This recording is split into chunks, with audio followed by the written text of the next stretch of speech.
Hello，大家好，歡迎大家收睇彭程的健康生活頻道，好開心又喺度見到大家，越讀越健康又嚟啦。咁啊，首先希望大家都越嚟越健康先。係啦，你起身嘅時候有冇試過對住塊鏡，發現係啦個肚好似越嚟越大，個人亦都越嚟越攰。去做身體檢查嘅時候咧，報告可能話俾你聽，哦，你有脂肪肝啊，但係你就一頭霧水啦。脂肪肝都唔係飲好多酒啫喎，點解會搞成咁嘅咧？肝癌咧係全球第6大嘅殺手嚟嘅，亦都係第3大癌症死亡嘅原因。全球新增嘅病例咧有86.8萬人，而死亡嘅人數咧係75.8萬。好多人咧都仲以為肝出事咧梗係同飲酒有關啦，其實原來唔係咁簡單㗎。今日喺越讀越健康裏邊咧，就同大家一齊睇下 The New York Times 喺7月23號嘅時候嘅呢一個報導 The Best and Worst Habits for Your Liver。佢哋咧就揾咗美國嗰班嘅肝臟科專家嘅研究，同大家咧拆解3個最傷肝嘅壞習慣，同埋3個真係幫到你個肝嘅好習慣。當然都係嗰句啦，一定要睇到尾啦。Subscribe、like and share 個 channel，彭程的健康生活頻道。希望撳埋個鐘仔，有新片咧可以提醒大家，亦都希望大家咧多啲留言，多啲 like， 希望演說法咧推高呢一條片，等更多人可以知道呢啲健康嘅信息啊！越讀越健康，今日就同大家一齊去講下肝臟求救3個壞習慣，淨係傷你個肝。第2個，好多人日日都做。Are you ready? Let's go！ 首先咧要講下，咁我哋個肝係做緊啲乜嘢嘅咧？點解我哋要保護佢咧？係啊，其實我哋嘅肝臟咧，原來日日都好忙噶。佢幫我哋過濾血液啦，維持血糖水平，儲存能量，仲喺消化入面咧擔任重要嘅角色。你可能咧可以將佢咧諗成係我哋身體裏面嘅中央處理器，日日都24小時運作，冇得放假㗎。飲食唔健康啦，缺乏運動啦，再加埋一啲唔好嘅習慣咧，都會令到肝病咧同埋肝癌出現嘅。不過好消息嚟啦，就係咧，只要我哋喺生活習慣啦、飲食上面咧，其實都可以預防同埋可以逆轉添。咁就要睇下邊啲習慣要戒，邊啲習慣要學啦。第1個壞習慣，相信你都估到㗎啦，就係飲太多酒啦嚇。飲酒冇錯啦，佢梗係會傷肝啦。不過唔係淨係飲醉先至傷肝㗎噃，長期飲酒啊，加上本身可能已經有代謝嘅問題嘅話咧，咁兩者夾埋就可能咧會出現一種叫 steatotic liver disease， 即係脂肪性肝病。嗱，即係話咧脂肪囤積咧喺肝臟入面，慢慢咧會引致發炎啦、留下疤痕啦，甚至咧會演變成為肝硬化。呢一個講法咧係嚟自Dr. Sobair Younossi。佢喺 Georgetown University School of Medicine 入面嘅 Global Center for Liver Outcomes and Policy Research 嘅主席。嗱，佢就話咧，如果你本身咧有二型嘅糖尿病啦、高血壓啦，又或者係肚腩比較大咧，就算只係飲少少嘅酒咧，都會令到你嘅肝臟咧損傷加倍。最傷嘅咧就係咩嘢咧？追酒飲，即係一次過咧飲5杯或者以上嗰啲人啊，呢一個咧就係最傷肝嘅飲酒模式，比起咧日日飲少少淺酌嘅傷害咧更加大㗎。咁飲幾多先至叫做安全啲啲咧？Dr. Mary Rinella 咧，佢係 University of Chicago 啊，專門研究新陳代謝同埋脂肪肝嘅主任嚟嘅。佢話咧，如果你嘅肝病已經係比較嚴重咧，醫生咧就會建議你完全戒酒。如果只係輕微或者未有肝病，咁一日一杯咧都仲可以接受嘅。但係咧唔飲酒咧先至係最好嘅。第2個壞習慣就係食糖食過量。冇錯，呢個可能大家真係比較難諗到啊，係咪啊？糖咧其實係肝臟入面咧幫我哋製造脂肪嘅原材料，食得太多咧，肝細胞嘅機器咧就會超出負荷，壓力爆煲噶啦。Dr. Mary Rinella 仲話咧，長期食過量嘅糖咧，仲會引致胰島素抗性 （insulin resistance），令到咧係肝臟囤積更多脂肪添。Dr. Sheila Zalbasagi 咧係以色列 University of Harvard 嘅臨床營養師同埋流行病學家。佢咧話有大量嘅證據顯示咧，高糖飲食，尤其是咧係一啲含糖嘅飲品啦，同一種叫做咧 metabolic dysfunction associated steatotic liver disease (MASLD) muscle 新陳代謝功能障礙相關脂肪性肝病咧係有直接嘅關係嘅。最傷肝嘅糖咧就係好多加工食品同埋汽水入面嘅高果糖玉米糖漿 （high fructose corn syrup）。American Heart Association 咁啊，美國嘅心臟病協會咧就建議啦，咁就女士咧每日加糖咧唔超過25克，男士咧就唔超過36克。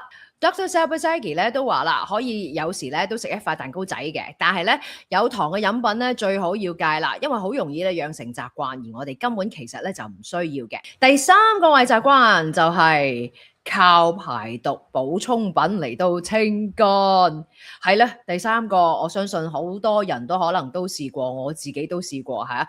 以為咧自己就真係要健康啲啊、養生啲啊，咁樣咧就買一啲排毒嘅產品啦，嚟到補下個肝啦、清下個肝啊、排下毒咁樣啦。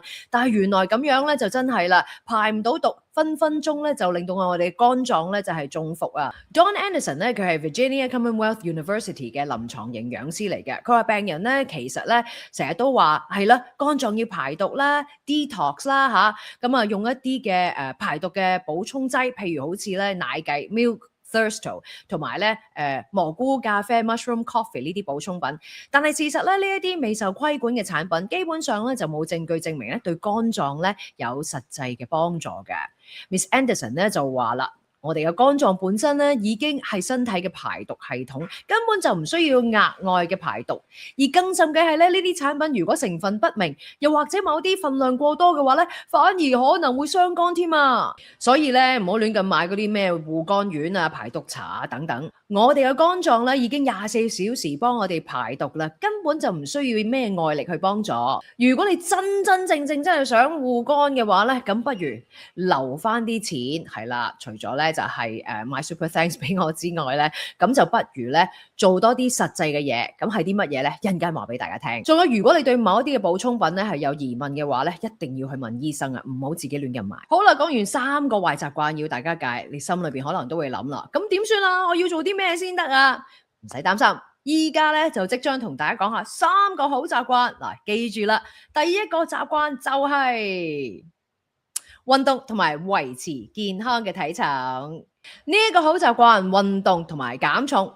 減重咧可以幫助咧減少咧肝臟積聚脂肪啦、發炎啦，同埋留低疤痕嘅噃。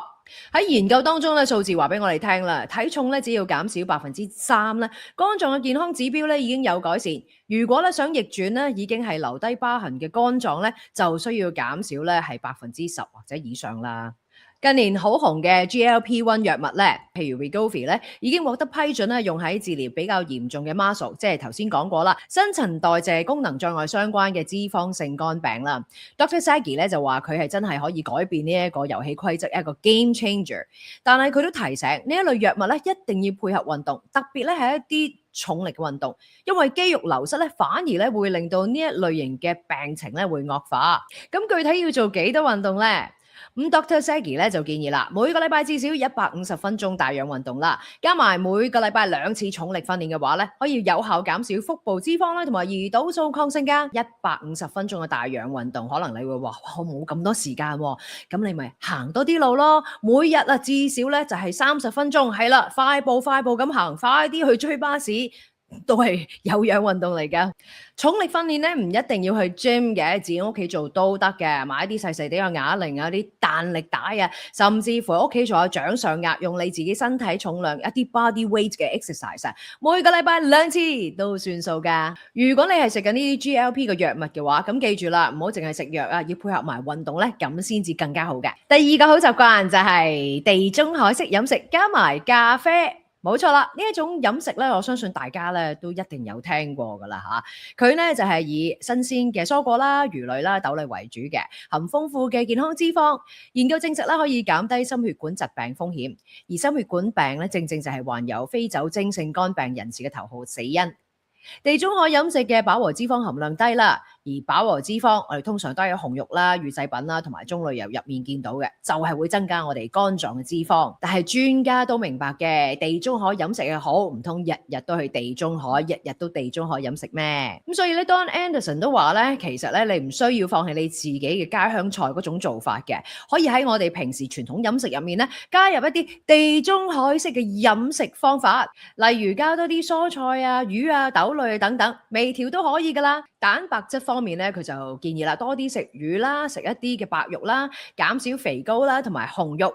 煮法咧可以用下燒烤 grill 嘅方法，少啲煎炸。牛油咧只係用嚟調味，唔好係咁落。仲有一個好消息就係咖啡啦，哈哈！咖啡係啦，冇錯。咁研究話咧，每日飲4杯咖啡喺動物實驗當中啦，顯示可以減少啦肝脂肪同埋留下疤痕嘅形成。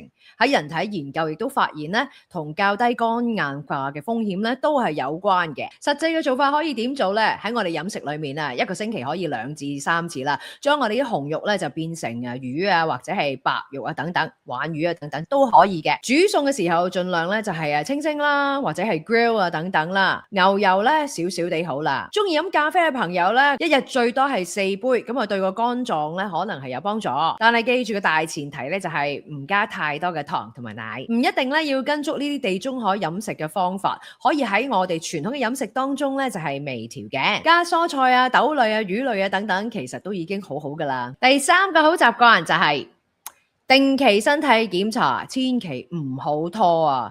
冇錯，一定要定期做 body check 啊！因為咧呢個乙型肝炎啊 hepatitis B 同埋丙型肝炎 hepatitis C 咧，原來咧佢哋係全球肝病嘅主要成因嚟㗎。美國 CDC Centers for Disease Control and Prevention 咧就建議啦，所有成年人一生咧至少要檢查1次乙肝同埋丙肝，因為兩者其實都可以治療㗎。而 Dr. Renana 咧就提到，如果你細個嘅時候咧未打過乙型肝炎嘅疫苗咧，大個咗之後都可以補打。家庭醫生啦、普通科醫生啦，可以幫你做呢一啲嘅檢查，仲可以透過咧常規嘅驗血結果，初步評估你嘅肝病風險。而如果你本身咧係有2型糖尿病嘅話咧，Dr. Renana 咧就特別提醒，應該咧同醫生啊討論一下咧做肝纖維化測驗。Liver stiffness testing 呢一個檢查啦，可以顯示肝病咧到底有冇進展嘅。好啦，總結一下啦，今日一次過啦講咗3個咧就係傷肝嘅壞習慣，記唔記得係啲咩咧？包括咧就係飲酒啦、食糖過量啦，仲有亂食一啲咧就係排毒嘅產品，仲有3個護肝嘅好習慣，包括咧就係運動減重、地中海飲食加咖啡，仲有就係定期身體檢查。呢啲習慣如果你覺得好難嘅話咧，就唔使一次過即刻改晒嘅，慢慢一步一步咁樣做，都係一個好嘅開始。想問下大家啦，你屋企人或者你自己咧，有冇啲咩嘅壞習慣其實係做緊嘅咧？今日你會揀由邊一個好習慣開始做咧？留言話俾我聽啊！我已經飲少咗好多酒㗎啦，唔係因為咩嘅原因，而係唔知點解咧，即係阿倪康叔真係講得好啱，唔知點解飲下咧，突然間去到有一個位咧，你係唔想飲，可能我呢一個位早出現咗，或者係我身體話俾我聽，你真係唔好再飲咁多酒啦，所以我而家真係飲少咗好多酒，一個禮拜都未必飲到1次。所以我好開心。如果你覺得呢一條片有用嘅話咧，希望你能夠將佢咧分享到俾你身邊嘅朋友，亦都記住希望大家 subscribe、like and share， 撳埋鐘仔，我嘅 channel 彭晴的健康生活頻道有新片即刻通知大家嘅。好啦，今日傾到呢一度先，希望大家多多支持，多多鼓勵，我哋下次再見，拜拜。